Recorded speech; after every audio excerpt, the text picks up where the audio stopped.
Olá, bem-vindos ao Universos de Mesa. Eu sou o Guilherme e este é o primeiro vídeo deste canal. Eu criei este canal com o intuito de falar sobre sistemas de RPG focados para aquelas pessoas que não têm muito dinheiro para comprar livros de sistemas grandes como Dungeons and Dragons, Call of Cthulhu e etc.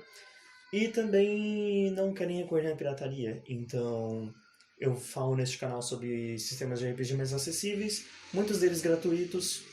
E o primeiro sistema que eu vou falar hoje é o Might Blade. O Might Blade ele foi criado pela editora Coisinha Verde, que é uma editora brasileira de livros de RPG e semelhantes, que já fez vários livros e alguns sistemas de RPG bem interessantes, como Nebula, ou Might Blade, o próprio Might Blade, Malditos Goblins. E todos eles você pode encontrar no site deles, o download do PDF gratuito, mas você pode comprar a versão física se você quiser. E o Might Blade é um sistema deles de aventura de fantasia medieval. Eu vou deixar na descrição o link para vocês poderem baixar os livros e dar uma olhada se vocês quiserem. Bom, o sistema, como eu disse, ele é de fantasia medieval. Ele é um sistema bem simplificado, apesar de ser bem completo. E eu vou falar aqui um pouco das regras dele, minha opinião sobre esse sistema, o que eu achei, comparar um pouco com D&D, porque é o sistema que eu mais conheço e são bem similares, ou Pathfinder também. E também é o sistema mais conhecido, então é mais fácil fazer uma comparação assim. Bom, falando primeiro da criação de personagens. O primeiro passo para você criar um personagem em Might Blade é você escolhendo sua raça. A sua raça vai definir seus 4 atributos iniciais, que são força, que é o quão forte e resistente você é fisicamente, agilidade, que é sua velocidade, coordenação motora, precisão, inteligência, que é capacidade de memória, raciocínio lógico, etc. E vontade, que é tanto a sua espiritualidade, a sua sabedoria, mas também envolve seu carisma, sua capacidade social. Principalmente capacidade social. A sua raça também vai te dar uma habilidade automática da raça, que você também vai ter que anotar na sua ficha, assim que você escolher a raça. Depois disso, você vai escolher a sua classe. A sua classe, ela vai te dar bônus em atributos, certos atributos, dependendo da classe. E cada classe também tem sua habilidade automática que você deve adotar. Sobre as raças e classes, você encontra os padrões de qualquer mundo de fantasia, tipo anões, elfos, guerreiros, magos, que aqui são chamados de feiticeiros, né? E etc. Mas você também encontra algumas coisas bem interessantes aqui. Entre as raças, eu acho tem algumas muito bem feitas, tipo os Firas, que são como humanos baseados nos árabes, que têm poderes de fogo, por exemplo, ou os Marrocos, que são seres de pedra. São raças bem legais, eu gostei muito de todas. As classes também eu achei muito bem trabalhadas, muito bem feitas em questão de história e cultura e etc. Depois de você escolher essas duas, você vai escolher seus equipamentos. Você vai receber 400 moedas para comprar seus equipamentos. E você vai olhar no capítulo 5 e escolher seus equipamentos e comprá-los. Uma coisa que eu reparei quando eu mestrei o jogo é que os jogadores estavam tendo certos problemas em escolher o que comprar, porque como a maior parte dos itens é caro, eles tinham poucas opções para comprar as coisas que eles queriam. Então, exige sim uma maior administração do seu dinheiro e talvez você não vá comprar tudo que você quer no começo, porque o dinheiro às vezes não vai ser o suficiente, o dinheiro inicial. Quando eu mestrei para esse grupo, eu acabei dando mais 200 moedas bônus, então eles começaram com 600 para poder comprar o que eles queriam, mas você pode muito bem comprar um equipamento o necessário só com 400. Passando aqui rapidinho durante a edição para dizer que eu esqueci de falar das habilidades. Muito bom. Bom, as habilidades você pode escolher antes ou depois de escolher seus equipamentos. O livro sugere que você escolha antes, mas você pode escolher depois. E você vai poder escolher 3 habilidades iniciais, além das automáticas na raça e classe, então ao todo são 5 no primeiro nível. E você pode escolher da lista de habilidades gerais, da raça ou da classe. E você vai poder escolher 3, quais não importa, desde que você atenda os pré-requisitos. Bom, depois de você comprar os seus equipamentos, você vai definir coisas como peso, deslocamento, defesas, mas isso eu vou entrar mais a fundo mais tarde. Antes eu vou falar sobre algumas outras coisas. como o sistema de evolução de níveis. O sistema de evolução de níveis, ele é bem simples. O nível máximo que o personagem pode chegar em Might Blade é 10. Chegou no 10, acabou.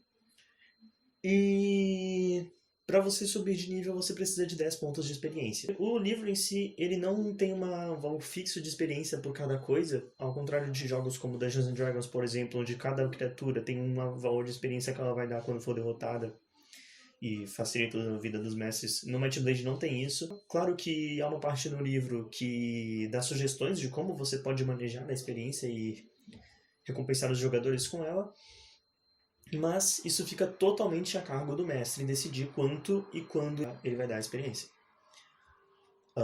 Quando você sobe de nível, você pode fazer algumas coisas.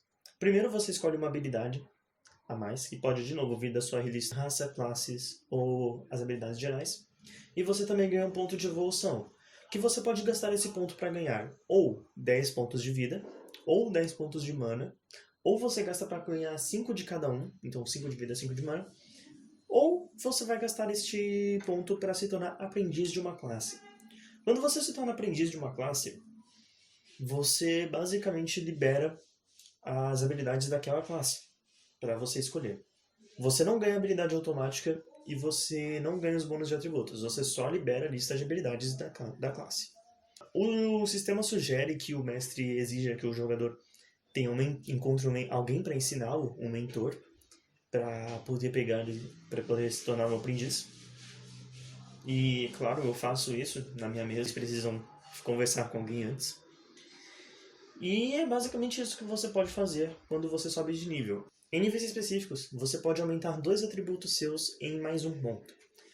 Então, se você for, por exemplo, um guerreiro, você pode aumentar sua força e agilidade. Chegando no nível 5, você libera as habilidades avançadas da classe, que são as habilidades mais poderosas aí que você só libera depois que chegar no nível 5. E chegando no nível 10, você libera a habilidade final da classe, que é o ápice do poder de um personagem daquela classe. E simboliza ali o final do personagem, porque não dá para passar do nível 10. Quer dizer, dá. Um mestre poderia continuar seguindo por outros níveis, considerando como funciona o sistema de Might Blade, de evolução. Tem uma possibilidade de níveis quase infinitos. Mas o sugerido é que acabe no nível 10, porque é quando o personagem se torna tão poderoso que nada mais vai machucar ele, praticamente. E é basicamente assim que funciona o sistema de níveis. Agora eu quero falar um pouco sobre como funcionam os testes, que eu não cheguei a tocar nesse assunto ainda. O único dado que você vai precisar no Might Blade é o D6, o dado de 6 lados, porque os testes você vai simplesmente rolar 2 D6 e somar com seu atributo relacionado. Então, se você quer pular pular entre duas casas que estão muito distantes, você vai jogar 2 D6 mais a agilidade. Se o resultado for igual ou maior que a dificuldade do teste, você passou e você conseguiu fazer o que queria. Se for menor, você falhou. Tem uma tabela no livro que mostra dificuldades sugeridas para testes. É uma tabela bem útil e eu uso quando eu estou mestrando. No geral, são 2 D6 que você vai rodar, a menos que você seja considerado inapto em um certo teste. Isso vai depender das condições. Por exemplo, você tenta fazer um teste de medicina em alguém sem ter um kit de medicina, você vai estar sendo considerado inapto. Bom, quando você é considerado inapto em um teste, você vai rodar 1 D6 apenas, e vai somar o seu atributo e torcer para dar certo. Há algumas habilidades que podem somar outros dados.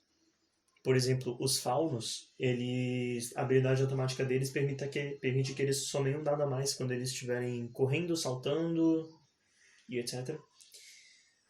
E quando 2 dos dados que você rodar caírem em 6, é considerado um acerto crítico. Um sucesso crítico, num teste normal, vai ser simplesmente você foi tão bom que você teve um resultado acima do esperado. Enquanto em um combate, se você tira um sucesso crítico para atacar, você deu o dobro de dano. Simples. Quando todos os dados que você rodar caírem em 1, vai ser uma falha crítica, que no caso de um teste normal, foi um fracasso bem ruim e teve alguma consequência. E em um combate, vai ficar a critério do mestre mesmo decidir o que pode acontecer com o personagem. Vai cair, vai ser desarmado, vai atacar no aliado, depende do mestre. E é basicamente assim que funcionam os testes. Se você só tiver um conjunto de dados e não tiver mais do que um D6, o que é bem difícil, afinal, dados de 6 lados são bem comuns, você pode fazer de duas formas. Você pode rodar um D12 e se cair o resultado 1, você roda de novo, porque assim você vai ter a mesma variação de resultados que 2D6. Apesar de as probabilidades de cada resultado serem diferentes, você ainda vai ter a mesma variedade. Ou se você quiser manter a mesma probabilidade de resultados também, você pode rodar um D6 e um D6 duas vezes e somar.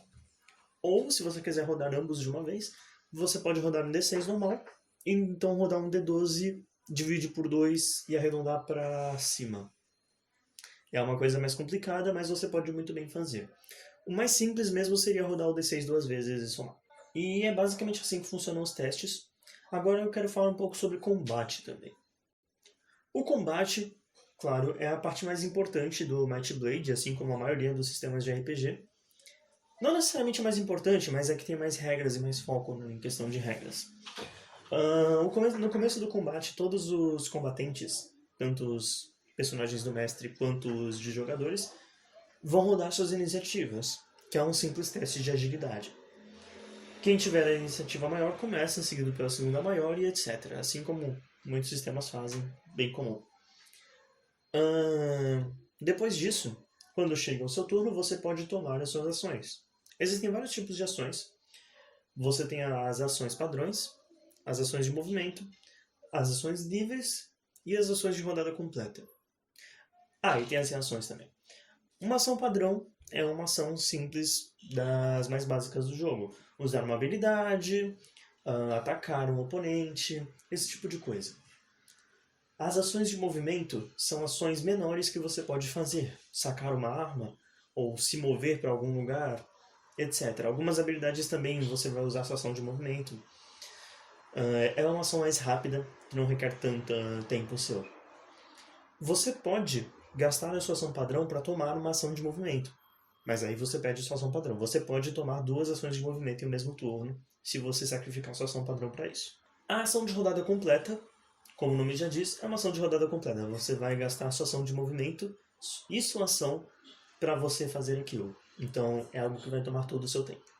Ações livres são coisas que não são relevantes para um combate mecanicamente, então você pode fazer à vontade, como por exemplo falar ou falar.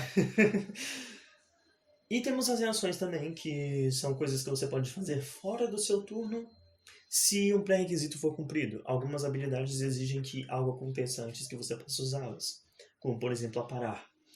Você precisa gastar sua reação para isso se você estiver sendo atacado.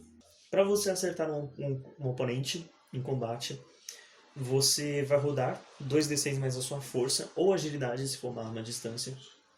E se o resultado for igual ou maior que a defesa do alvo, você vai passar e você vai conseguir dar o dano da sua arma. O dano das armas é fixo e está lá na tabela de armas do capítulo de equipamento. Normalmente é um valor que soma força, todos eles na verdade somam força no dano, mesmo das armas de distância.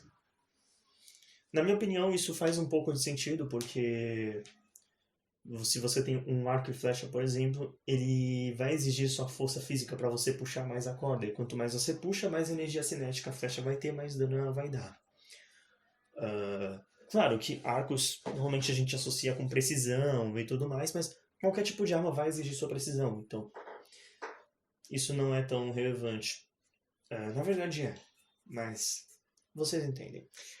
Toda arma você vai precisar de precisão, mas no caso de arcos e armas à distância, é a agilidade que você roda para acertar o ataque, porque aí sim você não vai simplesmente poder dar uma força bruta no cara e esmagar a armadura dele, você tem que mirar no ponto específico. Enfim, um acerto crítico em um ataque vai dar o dobro de dano, como eu já expliquei. Uma falha crítica vai a critério do mestre. Quando você cai 0 pontos de vida, você não morre instantaneamente, você é considerado por um fio. Quando você está nesse estado, você tem uma certa quantidade de tempo em minutos para você se manter vivo, que é igual à sua vontade, se não me engano. Dentro desse tempo, você pode realizar um teste de vontade em dificuldade 12 para se estabilizar. Você só tem uma chance de fazer esse teste. Se você passar nesse teste, você está estabilizado e você é considerado inconsciente por um tempo, mas você não está mais por um fio. Se você falha nesse teste, você morre.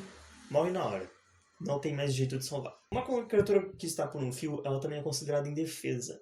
Uma criatura que é considerada indefesa, qualquer ataque contra ela é um crítico automático. E no caso de por um fio, é uma morte instantânea. Então, tome cuidado com seus aliados que estão caídos. Não deixe os oponentes se aproximarem deles, porque eles podem matar na hora. E isso basicamente resume o combate. Agora eu vou falar um pouco de magias. As magias de Might Blade, elas são consideradas habilidades de classes. Então cada classe vai ter suas magias ali na lista de habilidades. Para você realizar uma magia, dentro do mundo de Might Blade, você tem que desenhar no ar, ou em um objeto, ou em uma pessoa, depende da magia, uma runa arcana ou um selo místico. Uma runa arcana se você for um conjurador arcano, como feiticeiros e rúnicos, ou um selo místico se você for um conjurador divino, como sacerdotes e paladinos, que canalizam o poder de uma divindade. Ao fazer isso, você conjura magia. Algumas magias, elas exigem testes para você conseguir realizar elas. A dificuldade está especificada na própria magia. Se você for um conjurador arcano, você vai usar um teste de inteligência. Se você for um conjurador místico, vai ser vontade. Se você falha no teste, a sua conjuração falhou. O custo de mana de cada magia também está especificado lá, lembrando que não são só magias que gastam mana, algumas habilidades também vão gastar sua mana, então mana é importante para todas as classes, não só as classes conjuradoras, o guerreiro ainda vai ter que usar mana. E basicamente essas são as regras de magia. Ah, sim, você pode muito bem desenhar as runas ou selos no ar com o seu dedo. Se você tiver a habilidade inicial da classe de conhecimento arcano ou conhecimento místico, você consegue desenhar a runa. Entretanto, os itens de conjuração do jogo, como varinhas, orbes, cajados, etc., eles oferecem alguns bônus para conjuração, como por exemplo, um bônus de +1 no teste para conjurar magia, ou alguns podem até aumentar o dano da sua magia, e por aí vai. Então é sempre bom você ter algum item de conjuração com você. Agora eu quero falar rapidamente sobre outras regras do jogo, como defesa, peso, movimentação, vida, mana. Vou começar com vida e mana porque são os mais simples. No primeiro nível, cada personagem tem 60 pontos de vida e 60 pontos de mana. Isso é fixo. Isso não é modificado por nenhuma raça, nenhuma classe. Algumas habilidades, se você escolher, podem te dar um bônus nesse primeiro nível, mas o padrão é 60 de vida, 60 de mana. Claro que quando você sobe de nível, você aumenta esses valores com os pontos de evolução, como eu já expliquei mais cedo no vídeo. Falando rapidamente agora sobre defesa, que eu citei defesa já algumas vezes, quando eu falei de combate. Existem 3 tipos de defesa, que são o bloqueio, a esquiva e a determinação. Cada uma é calculada de uma forma diferente. O bloqueio, obviamente, é a sua habilidade de parar um ataque ou se defender dele. E ele é calculado com 5 mais a sua força, mais o bônus que você tiver da sua armadura. Depende da armadura que você estiver usando. Simples. A esquiva, ela é a sua habilidade de desviar de um ataque. E ela vai ser calculada com um valor de 5, mais a sua agilidade, mais o bônus da armadura. Os bônus das armaduras, eles vão ser calculados tanto para bloqueio quanto para esquiva.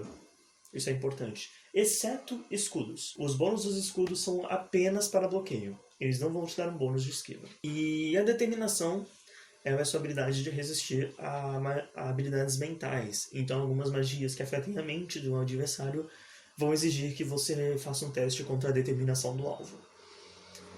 E a determinação é simplesmente 8 mais a sua vontade ou inteligência, o que for maior. E é basicamente isso que resume a defesa. O peso, a sua carga, na verdade, ela vai depender da sua força. No próprio livro tem uma tabela que vai mostrar qual é a sua carga básica baseada no seu valor de força. Você vai consultar essa tabela para saber a carga máxima. A carga pesada, ela é em valor de 5 vezes a sua carga básica. Se você fica acima da carga básica e vai para a carga pesada, sua movimentação diminui. E você recebe algumas penalidades ali. A carga máxima, ela é um valor de 10 vezes a sua carga básica. Se você estiver acima da sua carga pesada, mas ainda abaixo da sua carga máxima, você não consegue se mover. Você consegue segurar o que você estiver segurando, mas você não consegue se mover. Então, seu personagem fica imobilizado. Se passar da carga máxima, é impossível para você segurar, e se você tentar, você possivelmente vai ser esmagado. Isso resume as cargas.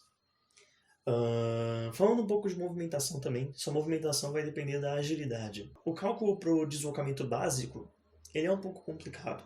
Felizmente, o próprio livro ele tem uma tabela mostrando qual é o deslocamento básico dependendo da sua agilidade. Então, consulte essa tabela. E tem o deslocamento de corrida também, que é igual a 4 vezes o seu deslocamento básico. Então, se você quiser correr, você pode correr 4 vezes mais rápido do que você anda. E essa é a regra de deslocamento. É bem simples. Esse é o básico de Might Blade. Claro que tem algumas outras regras, outras mecânicas das quais eu não entrei. Alguns detalhes específicos que eu deixei passar. Mas, se você estiver interessado, você pode muito bem ler o livro. Como eu disse, o PDF você pode baixar gratuitamente no site da Coisinha Verde. O link para você baixar está lá na descrição. E o que eu achei desse sistema? É um sistema bem básico. Ele é bem simples de se explicar para qualquer um, até mesmo uma pessoa que nunca jogou RPG antes. Ele é um sistema bem completo também e bem customizável com a questão das raças e classes. Nenhum personagem da mesma raça e classe vai ser igual a outro personagem da mesma raça e classe. Pode ser a mesma raça, pode ser a mesma classe, mas não vão ser iguais. Eles vão ter escolhido habilidades diferentes, provavelmente. E também é um sistema bem fácil de você criar seu próprio conteúdo devido à natureza dele, principalmente questão de monstros e criaturas. Os blocos de estatística deles são bem simples e bem fáceis de você manipular ali, colocar alguma coisa ou tirar algo para deixar algo mais interessante para os seus jogadores, se você for o mestre. O único desafio que eu encontrei para esse sistema, na verdade, foi balancear os desafios para os jogadores, porque ele não tem um sistema de balanceamento de dificuldade. Ao contrário de Dungeons and Dragons, por exemplo, onde cada criatura tem um nível de dificuldade específico para te ajudar a saber quando você deve invocar essa criatura na sua campanha, no Might Blade não tem isso. Cabe a você ver as estatísticas da criatura e julgar se os seus jogadores estão ou não prontos para enfrentar ela, se vai ser muito fácil, se vai ser muito difícil. Na verdade, esse é o único desafio que eu encontrei até agora. O sistema em si, ele é muito bom de se jogar. Eu tenho jogado faz algumas semanas. E tanto eu quanto o grupo de jogadores está gostando bastante do sistema. E eu acho que vale muito a pena você dar uma experimentada e ver o que você pode fazer com ele. Existem também suplementos feitos pela própria editora, como o Guia do Herói, que adiciona algumas regras a mais, algumas novas raças, algumas novas classes. Na verdade, caminhos, que são como as classes de prestígio. E o Guia de Tebrim, que também adiciona alguns novos caminhos e uma nova classe. Então é sempre legal você dar uma olhada ali. Mas os únicos que você realmente vai precisar são o livro básico e o Monstrum Codex, que é onde você vai encontrar as informações sobre as criaturas do mundo dos monstros que você pode jogar contra seus jogadores. E é basicamente isso. É um sistema bom. Talvez um pouco desafiador para mestres que não saibam ainda como balancear um encontro. Mas ainda assim é bem divertido de se jogar.